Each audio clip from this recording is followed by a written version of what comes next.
Thank you again, Darryl.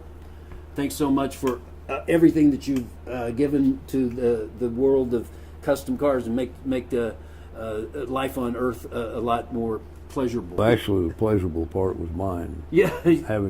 Being able to build what you wanted your whole life. Amazing, yeah. And your hobby before that. You've had kind of a blessed life. I've had a very blessed life. You got to do what you wanted to do. Exactly, and managed to support that and make a good living. And still doing about everything we wanted. You got 2 cars in the shop right now. Yep. Jeez, I can't wait to see the office when it's done. Well, it's going to be different. When do you think it's going to be ready?